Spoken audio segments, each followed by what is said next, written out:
We celebrate, and we are celebrating this year, the 40th anniversary in October of the election to the papacy of the beloved Karol Wojtyła, the first pope that I knew, and for many of you also the first pope that you knew, or perhaps the pope under whom you first loved the church. John Paul the Great, who reigned from 1978 to 2005, and under whose pontificate the church would undertake the serious task of receiving and interpreting the teachings of the Second Vatican Council. Notable among these, the Constitution on the Church in the Modern World, Gaudium et Spes, and under whose pontificate the world would experience social calamities, no doubt of a different nature from the horrors of the Great Wars and the chill of global communism, but with potentially further-reaching consequences, namely the universalization of liberal divorce laws in the Western world, the near-complete elimination of religious education, and the spread of habitual sexual license fueled by the contraceptive revolution.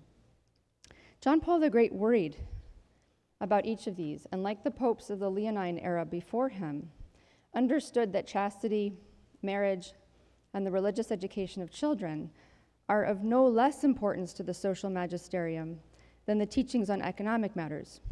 On the contrary, these are more important since closer to the heart of what it means to live a good human life.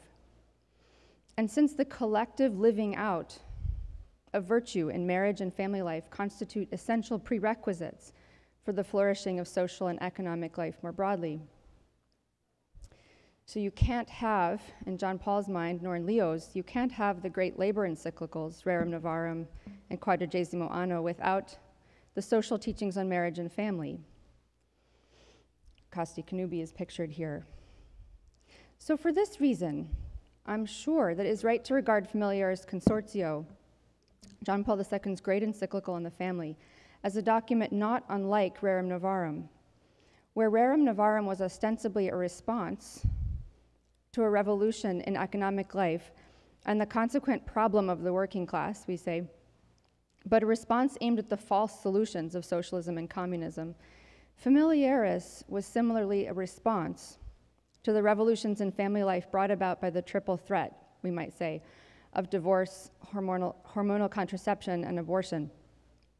In the face of all the pressures of modern life, just as Pope Leo said of socialism, John Paul II declared, not only are divorce and contraception wrong in themselves, but they're also bound to hurt exactly those people they are putatively aimed at helping. To accommodate these things and all of what is bound up with them will bring about the particular degradation of those whose natural resources render them most vulnerable to exploitation: women, children, and the poor. And indeed, as we heard yesterday, the most recent work on social capital and an examination of the trends and the divisions in family life reveal that this diagnosis of John Paul II was spot on. In fact, as I've argued in other places, the divisions in family life we experience today constitute a new and analogous form of the social question, which was originally posed by Leo and reiterated by Pius XI. Considering Familiaris Consortio in this light as a kind of new Rerum Novarum helps us to underscore an important truth, which is the prophetic character of the social magisterium. Whatever else she does for us, an authentic encounter with the Church, the bride of Christ, is always an encounter with the truth about ourselves, a truth which is revealed to us ultimately in the person of Christ. There is an astonishing, I'm sorry, this is, if you can't tell, this is a picture of the young Karol Wojtyła. There is an astonishing passage in Centesimus, it's very, very brief, which is often missed, in which this great pope, who lived under the horrors himself of not one but two totalitarian regimes, each attached to the pernicious fictions, we say, of socialism and communism, where he reflected upon the failure to take heed of Leo's message regarding those errors. So he wrote in Centesimus, still we must acknowledge that its, Rerum Novarum's, prophetic message was not fully accepted by people at the time. Precisely for this reason, he said, there ensued some very serious tragedies. So I've pictured one picture of Karol here and another here, the young Carol, so some of these pictures, kind of darling, right? So this great Pope, these are tragedies that he wrote about, but he suffered them personally, right? And it's almost an understatement. He says, precisely because Leo's message was ignored, serious tragedies ensued. What a statement by a living pontiff about the words of a predecessor. And what is it that we will lament 100 years hence was not regarded with proper esteem? What we might take away from this note about the prophetic character of Rerum Novarum, in a year when we are both celebrating and lamenting the prophetic character of Humanae Vitae, we celebrate the reception of a teaching that looks like a burden but is in fact a gift, but we lament that it has been so widely ignored. What we might take away is that it is difficult to get things right about the social teachings. This is in part, of course, because we are a stubborn and stiff-necked people, conceived in iniquity, in constant need, like David and his people, of repentance and conversion.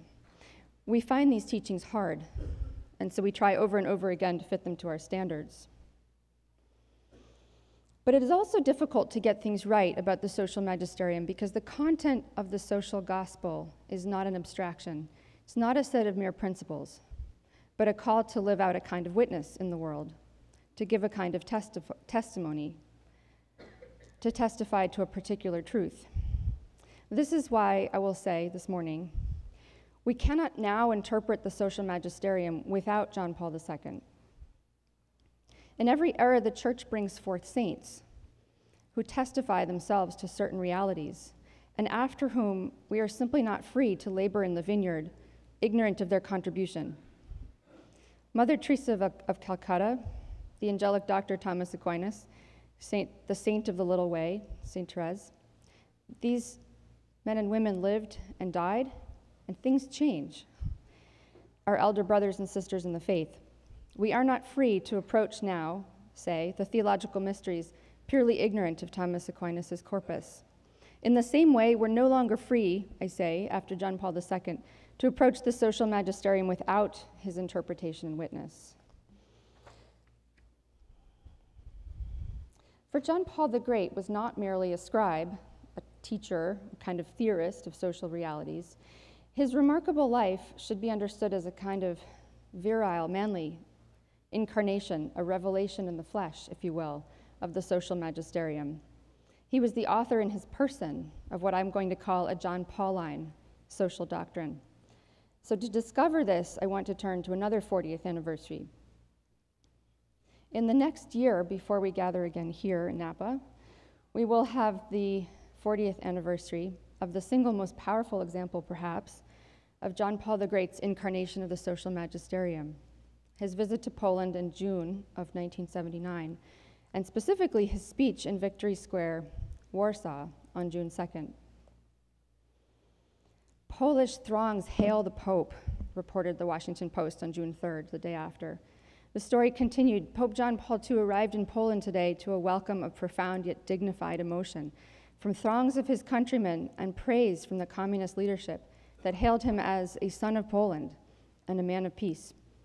The report continued, kneeling to kiss the ground at Okęcie Airport, riding slowly through the crowds of Warsaw in a raised carriage, and conducting Mass in Victory Square before about 250,000 people. The Pope was clearly moved by what he portrayed as a personal pilgrimage.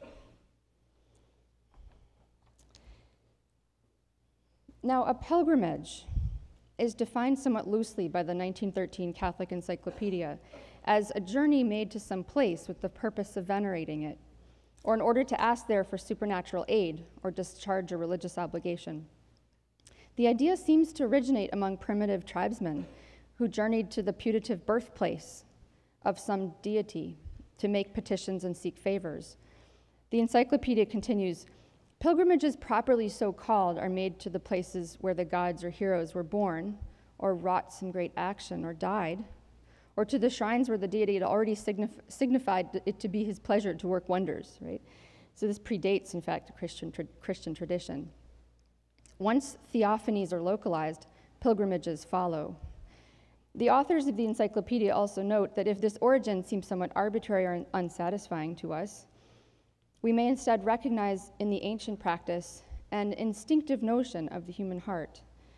The incarnation, it says, was bound inevitably to draw men across Europe to visit the holy places, for the custom itself arises spontaneously from the heart.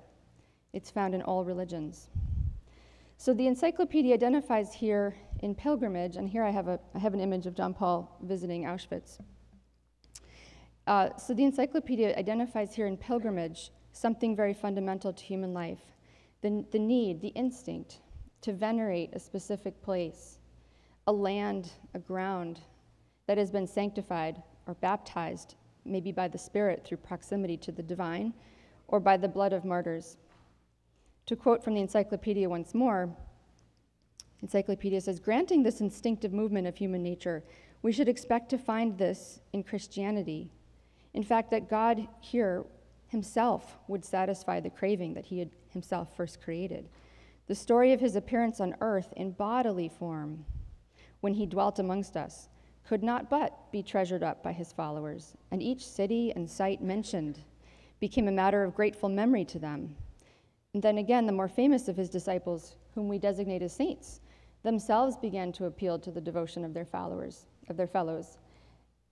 And round the acts of their lives soon clustered a whole cycle of venerated shrines. Especially would this be felt in the case of martyrs, for their passion and death stamped more dramatically still the exact locality of their triumph. So here's a really old original photo of this Mass in Victory Square, Warsaw.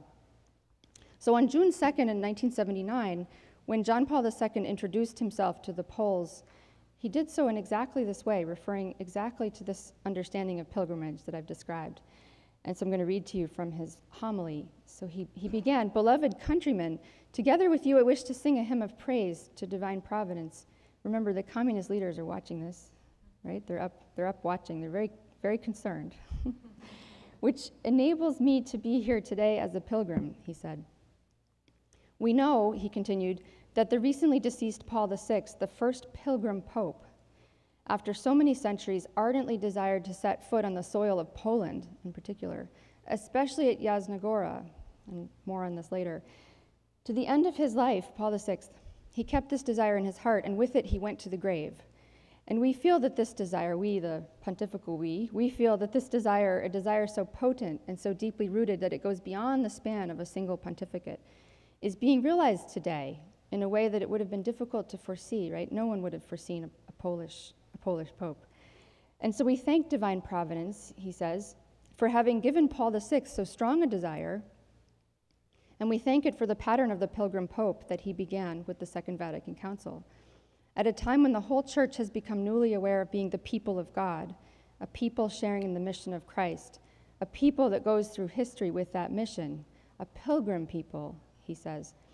"The Pope could no longer remain," and John Paul loved this language, "a prisoner of the Vatican. He had to become again the pilgrim Peter, like the first Peter who from Jerusalem through Antioch reached Rome to give witness there to Christ and to seal his witness with his blood." See, this is language of pilgrimage and the sealing of the sanctifying of land, of a specific place with this blood. And so here's a picture of Paul VI and John Paul II. We might ask, why did Paul VI wish to go to Poland? Why was this desire so great that John Paul is referring to? And why was it left unfulfilled? Why did he go to his grave without having fulfilled this? So in fact, Paul VI wanted to go to Poland in 1966. 1966 was the millennium of the baptism of Poland in 966. But this request to go to Poland was at that time denied by the communist government under the leadership then of Władysław Gomulka. So John Paul kind of alludes to this. Of course, he doesn't want to be provocative. He's standing there under the communist leadership. But he draws attention as well to the remarkable providence of God to prepare a way for a son of Poland to fulfill this papal desire. So he continues in his homily, "Today," he says, "it's granted to me to fulfill this desire of the deceased Paul VI. In the midst of you, beloved sons and daughters of my motherland." You notice how much language in this is connected to the land. "When after the death of Paul VI and the brief pontificate of my predecessor, John Paul I, which lasted only a few weeks, I was, through the inscrutable designs of divine providence, called by the votes of the cardinals from the chair of St. Stanislaus in Krakow, to that of St. Peter in Rome, I immediately understood, like immediately, right? And this is only 6 months after his election. I immediately understood that the reason for this call was for me to fulfill this desire that Paul VI had been unable to carry out at the millennium of the baptism of Poland.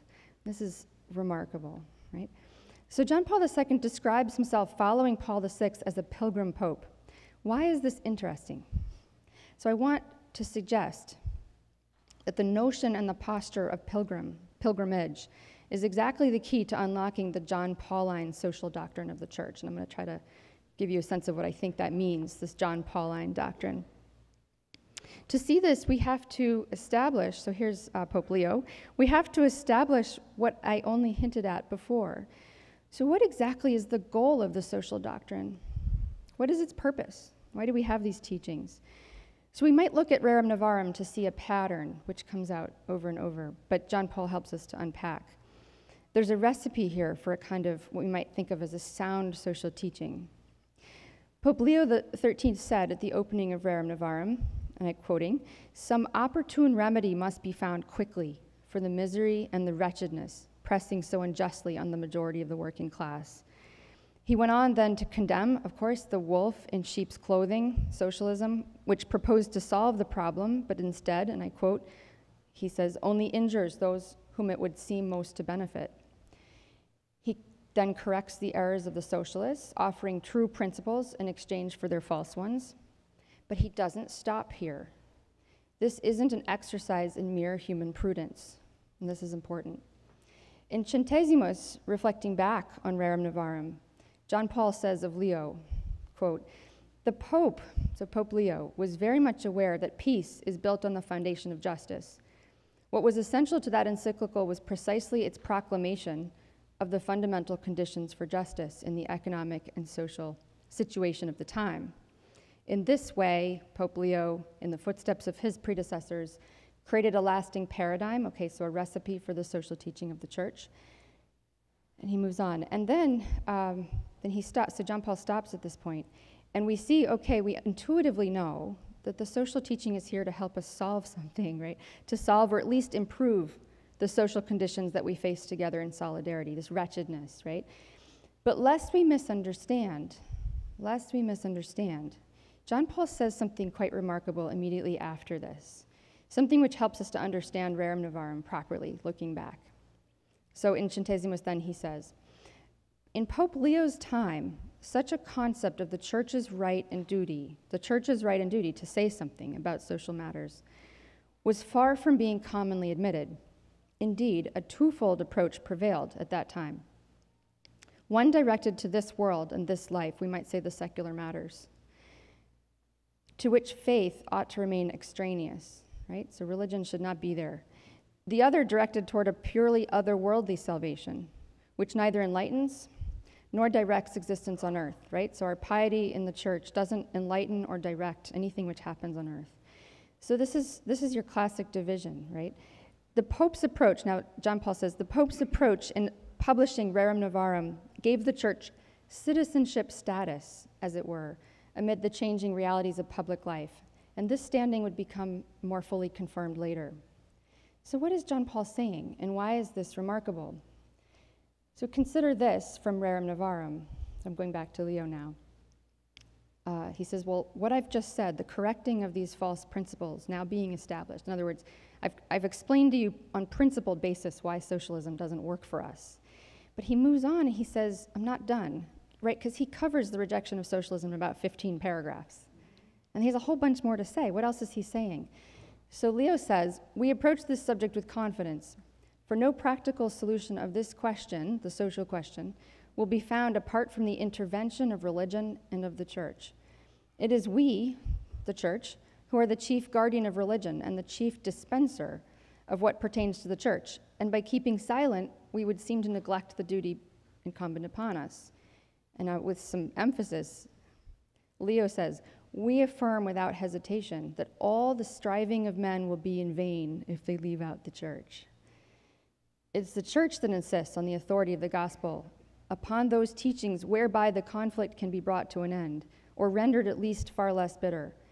The church uses her efforts not only to enlighten the mind, okay, she corrects the principles, but to direct by her precepts the life and conduct of each and all. What we should take from this then, what John Paul believes and what Leo thought, the special role of the church in her attention to social problems is the bringing to bear of the gospel in the world, the integration of the precepts of the church into the life of society. So Leo pleads, the striving of men will be in vain if they leave out the church. The social magisterium aims then to sanctify social realities. This is a religious purpose, if not to end the bitterness, to make it less bitter. She does this principally through her mission to souls. Her salvific mission is the language that the cardinal used just now. The church cannot be left out. The life of grace then transforms hearts, fosters virtue, impels men and women to lives of heroism and sacrifice, accepting burdens which can't be avoided, and seeking remedies through truth, freedom, and ingenuity for those burdens which do bear improvement. So I have here a picture of the destruction of church bells in Poland. A good test to see whether we understand what Leo and John Paul understood, this John Pauline doctrine, a good test, I think, is the following thought experiment. Here's one picture of the destruction of church bells. In the early years of the communist occupation in Poland, between about 1947 and 1953, most dramatically, the Catholic Church became the prime target of persecution in Poland. The communist government of the Soviet Union undertook a series of campaigns aimed at eliminating the presence of Catholicism from Polish culture. And some of you may have read about this. These campaigns included a policy of isolation from the Vatican, the great persecution of priests and bishops. The church went underground, as you know, that Karol Wojtyła, together with Cardinal Wyszynski and others, were largely working underground. The secularization directly of education by 1955, I think all of the religious schools were closed. The terror campaigns that were launched against monasteries and convents, and the systematic removal of crosses and religious images from public and private spaces. This is an image of clerics who were rounded up and shot. These images are very moving. A Poland which had already been politically drawn and quartered now faced an attempt to pull the heart from the soul. The question for us, I said there was a kind of thought experiment. The question for us is this: why do we feel bad for the Poles when we see these pictures, the destruction of church bells and the removal of crosses? Why do we feel bad for them? This is a time that has been called the disintegration. It's an apt term. If our answer is that we feel sorry for the Poles, I ask my students this a lot, and I usually ask them, and they all get up there with this answer. They say we feel sorry for the Poles because their human rights are being violated, or better, perhaps, because their religious freedom is being violated. But then if this is our answer, we have to own up to the fact that we have not understood, actually, the social magisterium. We have been guilty of the same twofold approach that John Paul II criticized, and Leo before him. No, the answer, if we have become Catholics, if we have understood the witness of John Paul II, and if we have understood the teachings of the Second Vatican Council, the answer is that we should feel sorry for the Poles because crosses ought to be in the public square. We would grieve because, as John Paul went on to say in the same homily in Victory Square, to Poland the church brought Christ in 966. The key to understanding that great and fundamental reality that is man, for man cannot be fully understood without Christ. Or rather, man is incapable of understanding himself fully without Christ, he said. He cannot understand who he is, or what his true dignity is, or what his vocation is, or what his end is. He cannot understand any of this without Christ. Therefore, he said in that homily, Christ cannot be kept out of the history of man in any part of the globe, at any longitude or latitude of geography. The exclusion of Christ from the history of man is an act against man.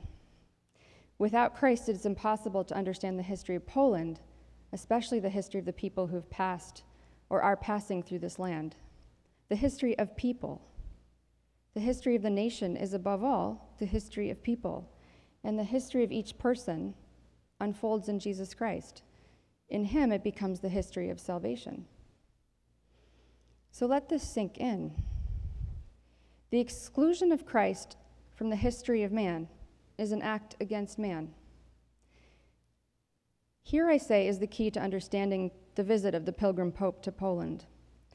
The right answer is that we feel bad for the Poles because society has no hope without Christ. It would be like, I'm going to substitute it, but like a society without water, right? That's why we should look. We should look and feel sorry, but we don't instinctively think that way. When in that Mass on June 2nd, John Paul II spoke those words that I just read to you, he paused because the crowd started chanting in response, "We want God." They said, "We want God." And it went on for several minutes. It's very powerful. I don't have a video of this, but it's very powerful. So John Paul was no stranger to the drama of the spoken word, the power of the word, who is Christ Jesus, to fight, to claim, to testify and redeem. He did not say in that moment that communism is a hideous injustice, right? He didn't say that atheism violates rights. Instead, with a supernatural sword, he struck a blow at the heart of the Soviet Union. How? The exclusion of Christ is an act, from history of man, is an act against man. And we want God, they said. That's the John Pauline doctrine, right? That is the key to understanding how he viewed the social magisterium. It's a picture of John Paul II with Lech Walesa. So inspired by this visit of John Paul II, and those days was a 9-day visit, Lech Walesa, an electrician in a shipyard, became the unlikely leader of a peaceful movement of resistance, Solidarność. And he said later, in those years, this is Lech Walesa reflecting, he said, "If you choose the example of what we Poles have in our pockets and in our shops, then communism has done very little for us. But if you choose the example of what is in our souls, I answer that communism has done very much for us. In fact, our souls contain exactly the opposite of what they wanted. They wanted us not to believe in God, and our churches are full. They wanted us to be materialistic and incapable of sacrifice. They wanted us to be afraid of them, afraid of the tanks and the guns. Instead, we don't fear them at all." So in this statement, it's very clear that the struggle for freedom in Poland, right, which John Paul II, in that speech, in that homily, he mysteriously and providentially offered it as an example for all nations, including ours. This struggle for freedom was identified with the primary religious identity of man, right? This isn't a kind of a humanitarian project. It's this primary religious identity. The central John Pauline doctrine that the exclusion of Christ is an act against man has its correlate then in every sphere of human existence. Hence, the exclusion of Christ from politics is an act against man. The exclusion of Christ from education is an act against man. The exclusion of Christ from our families is an act against man. Taking stock of all of this, what then about the language of pilgrimage? How does the posture of a pilgrim, as I said, assist us in seeing what is most important in the practice of the social teachings? So I believe that there are about 3 particular points I'd like to leave you with that could be helpful in our mission to live the social doctrine today in 21st century America. And I'm going to continue to draw here in my final moments from this great homily in Victory Square. So the first point is that, like a pilgrimage, the project, right, the project of the social magisterium is a religious project, right? There's something like secular pilgrimage, right? This is even prior to the great faiths. This is a religious project. It's built on a religious impulse or instinct, as the encyclopedia says. Importantly, it's also a modern religious project. And by this I mean that it, the social magisterium, is required by the evolution of the modern political state, which has no ties to the church. And Pope Leo is working this out in many other documents besides. So in a secularized state, where the citizen of the polity cannot be presumed to be a citizen of the church, so citizenship and baptism are not co-identical, right? The primary question for Christians is how exactly to protect the sphere for the action of the church. Where and how does the church operate to get grace to people? Evangelization and the flourishing of Christian culture. The social magisterium cannot, therefore, it's a religious project, it cannot, therefore, be reduced to the adjudication, if you will, between competing humanistic principles.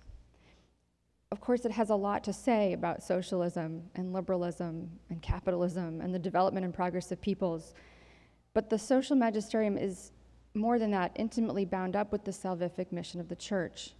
It can't make, and shouldn't make, any honest pretense to a merely humanitarian purpose. The social doctrine aims to do two things: propose right principles, often called the reform of institutions, but also to sanctify souls. It's a picture of John Paul reaching out to someone. To sanctify souls, stripping it of this latter purpose, the religious purpose, right? Looking at it as a kind of competition between competing principles, reduces the church to a competing kind of think tank, another nice NGO with its own set of ideas about how to save the world. This is a big mistake, but one nevertheless offering a constant temptation, the temptation to peddle a natural order for society without a divine orderer. This is not only cowardly, it's quite folly, right? By appealing to Christ instead of bland notions of human rights, John Paul accomplished with his witness what many political and humanitarian movements could not do. Right? So 10 years after his visit, right, the Soviet Union crumbled. So this is the John Pauline doctrine. The second point bears a slightly longer exposition. The social teachings impel us to begin this religious project as a pilgrim with love for a specific land. This is how we started, by thinking about the pilgrimage. Love for a specific land, a holy ground, that is, whatever the flaws, ours. Right? It's our motherland.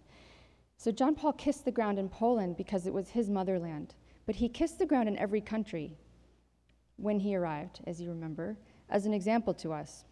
So here's a great picture from when he was in the stadium in New York. John Paul did not eschew this impulse to kiss the ground in communist countries, in Muslim countries, or deeply disordered democratic republics like ours. Contrast this posture, the posture of a pilgrim, right, who arrives and kisses the ground, with the posture of, say, a political conqueror, or even, say, a misguided missionary, with the political conqueror who seeks just to take or absorb or to use or to sell, right, or even to kind of raise up because it's so distasteful, right? Some misguided missionaries could have that posture. The pilgrim begins with the impulse of the patriot, actually. I regret that I have but one life to give for my country, said Patrick Henry. John Paul would urge us to make the same play. Love for country, which is full and proud and sacrificial for the home we call mother, is the only proper basis for undertaking this religious project, which is the social gospel. There cannot be coolness for the land which is ours.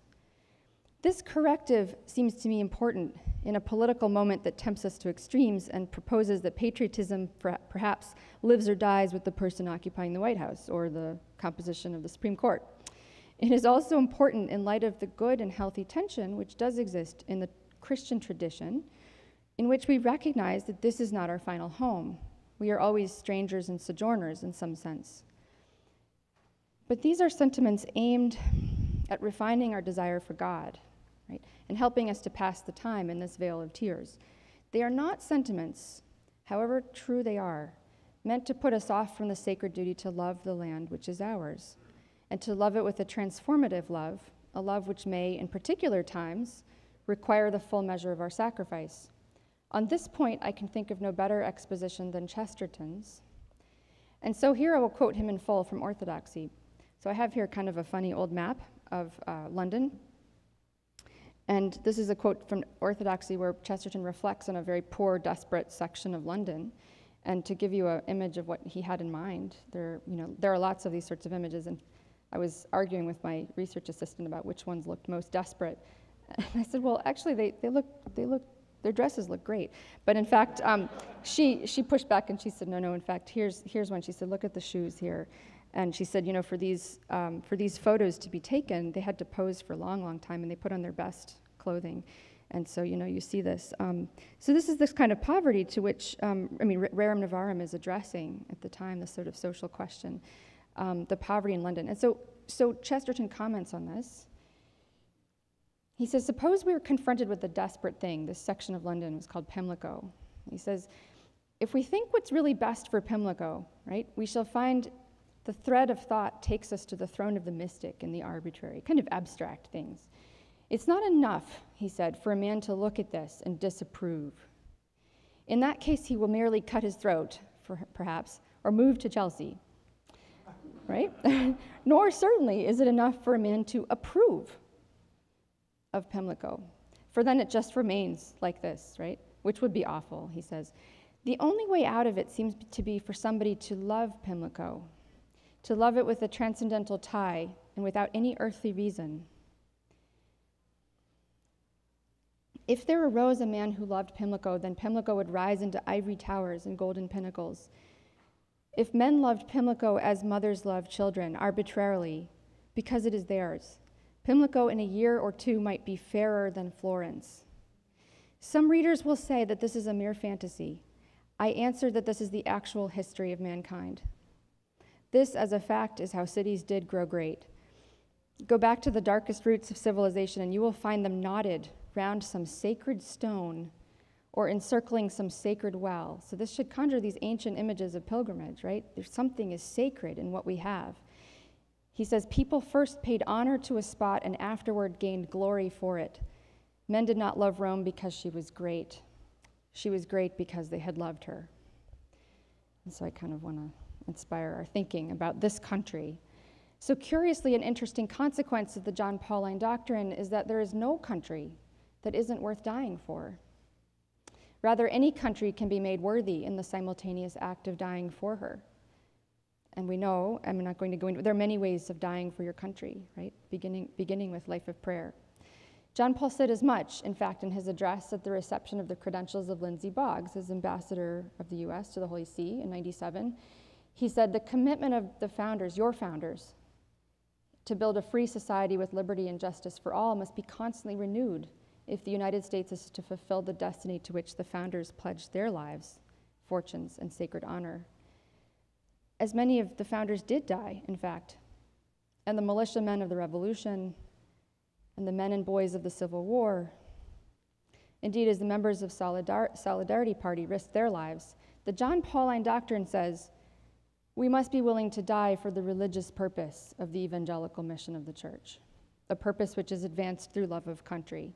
This is the social magisterium of John Paul II. To close, I've resisted until now speaking about the other title for my talk, Bright Mountain. Bright Mountain is how we translate the most famous pilgrimage site in Poland, the place where Paul VI wanted to travel. This is called Jasna Gora, Bright Mountain. It's the site of a monastery founded in 1382, and it's the resting place of the Black Madonna, the Great Lady of Czestochowa, to whom Poland was consecrated in 1656, and after a dramatic sort of defense where she was invoked to defend the country against an aggressive Swedish invasion. So here's John Paul II before Our Lady of Czestochowa. The connection of the Pilgrim Pope to the sacred site of Our Lady illustrates a final note of the John Pauline social magisterium. Inspired by the Constitution Lumen Gentium of the Second Vatican Council, John Paul wrote in Redemptoris Mater, and quote, strengthened by the presence of Christ, the church journeys, like a pilgrim, through time towards the consummation of ages and goes to meet the Lord who comes. But on this journey, and this is his words, not mine, he says, and I wish to make this point straight away, like he can't wait to get it out of his mouth. The church proceeds along the path already trodden by the Virgin Mary, who advanced in her pilgrimage of faith and loyally persevered in her union with her Son unto the cross. Thus, the Pilgrim Church and the Pilgrim Pope takes Mary to be the supreme and first pilgrim, but also as mediatrix of grace, she remains for us, though her journey is ended, the star of the sea for all those still on the journey of faith. If they lift their eyes to her from their earthly existence, they do so because the Son whom she brought forth is he whom God placed as the firstborn among many brethren, and also because in the birth and development of these brothers and sisters, she cooperates with maternal love. Therefore, Marian devotion is not optional for the pilgrimage of John Paul, nor could it be for us. On that second day of June in 1979, when the chants of the crowd, "We want God," had finally died down, Karol Wojtyła, in the shadow of the communist leader Giertek, concluded his homily then in this manner. I'm just going to read to you from the end of the homily, and you will note in this end all of the notes I've kind of tried to weave in here. This is how he interpreted the kind of witness we should give. And so I'm reading. We are before, and I have a picture of him before the tomb, we are before the tomb of the unknown soldier. This is why I showed the American tomb of the unknown soldier. In the ancient contemporary history of Poland, this tomb has a special basis, a special reason for its existence. In how many places in our native land, he says, has that soldier fallen, right? So think about the sanctification of the land from the blood of these soldiers. In how many places in Europe and in the world has he cried with his death that there could be no just Europe without the independence of Poland marked on the map? And how many battlefields has that soldier given witness to the rights of man, indelibly inscribed in the inviolable rights of the people, by falling for our freedom and yours? And then he quotes a well-known Polish poem. He says, "Where are their tombs, O Poland? Where are they not? You know better than anyone, and God knows it in heaven. The history of the motherland is written through the tomb of the unknown soldier." And he says, "I wish to kneel before this tomb, to venerate," think about this language of pilgrimage, "to venerate every seed that falls into the earth and dies and thus bears fruit. It might be the seed of the blood of a soldier shed on the battlefield, or the sacrifice of martyrdom in concentration camps and prisons. It may be the seed of," so he's showing us all the ways in which we can undertake this death for love of country, right? "It may be the seed of hard daily toil, the sweat of one's brow in the fields, the workshop, the mine, the foundries, and the factories. It may be the seed of the love of parents who do not refuse to give life to a new human being and undertake the whole task of bringing him up. It may be the seed of creative work in the universities, the higher institutes, the libraries, the places where national culture is built. It might be the seed of prayer, of service to the sick, the suffering, and the abandoned." And then he says, "All that of which Poland is made, all that in the hands of the Mother of God, at the foot of the cross in Calvary and in the room of Pentecost." And so I want to leave you with one more view of this Victory Square as he's giving his homily. And he concludes, all that, right, all that of which Poland is made. He says, "All that, the history of the motherland, shaped for 1,000 years by the succession of generations, and by each son and daughter of the motherland, even if they're anonymous and unknown like the soldier before whose tomb we are now. All that, including the history of the peoples that have lived with us and among us, such as those who died in their hundreds of thousands within the walls of the Warsaw Ghetto. All that I embrace in thought and in my heart during this Eucharist, and I include it in this unique, most holy sacrifice of Christ here in Victory Square. And I cry, I who am a son of the land of Poland, and who am also Pope John Paul II, I cry from the depths of this millennium on the vigil of Pentecost, let your Spirit descend. Let your Spirit descend and renew the face of this earth, the face of this land. John Paul the Great, pray for us. Thank you.